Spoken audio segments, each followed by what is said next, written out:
The first time I heard the name Dr. Raja'i Busayla was sadly on the day of his passing.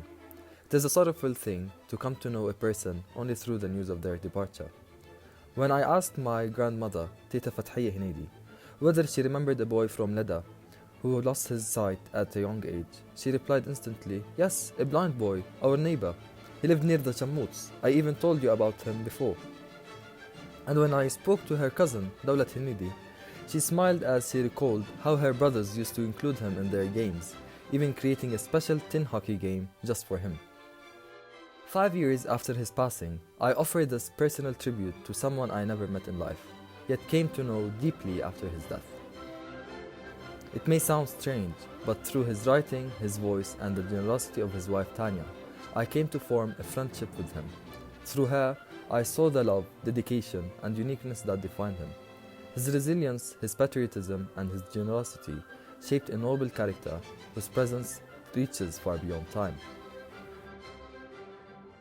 Born in Jerusalem on the 28th of February 1929, he lost his eyesight at the age of 2, a tragedy caused by trachoma, and as his mother believed, by envy. In his memoir, written at 90 years of age, he documented his childhood with remarkable clarity. From his earliest days at the Kuttab to the Jerusalem orphanage, where his father hoped he would find an education, to being among the first graduating class of Alaiya School in Hebron. His journey was defined by perseverance. He continued his secondary years in Ramleh, completed his matriculation in the Amriya School in Jaffa, and then alone faced the horrors of the 1948 exodus from Leda. He refused to leave with his family, choosing instead to take the road alone. His account of the death march from Leda stands today as one of the most accurate and harrowing testimonies of the tragedy, capturing not only the suffering but the human detail that only his attentive memory could preserve. He survived. He reached Na'lin, then Nablus, and later Ramallah, where he began teaching at the new campus of the Alaiya School. His life then took him across continents. He pursued English literature. The least, he wrote, we got from the British, earning his bachelor's degree at Cairo University, then a master's in special education at Hunter College in New York, where he met his first love, Hannah Silwan. He continued to complete a PhD at New York University.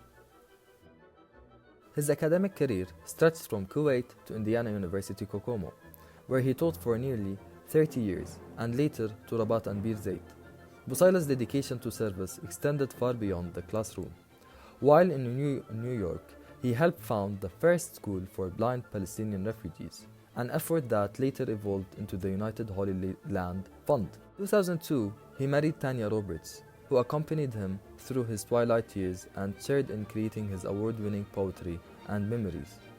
Within Kokomo, in his diaspora, he found a second home, a community that loved him dearly. When he passed away on 6th of December 2020, the entire town mourned Mr. Professor.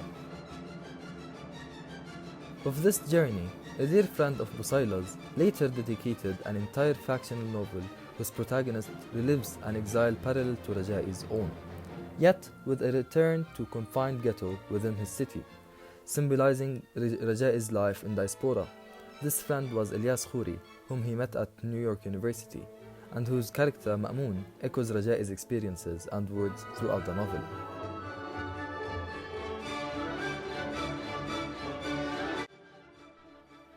In his memory, I dedicate this poem, inspired by Raja'i's own voice and composed with Naomi Shihab Ney in November 2021 during a virtual workshop.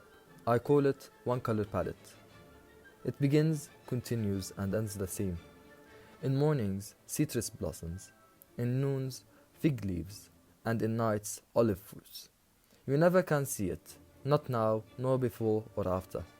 Call it the tree of branches, of dimness, brightness, or a blackout. Opal, oranges stole his mind when he sat under the olive branch after the Nakba and the forced flight.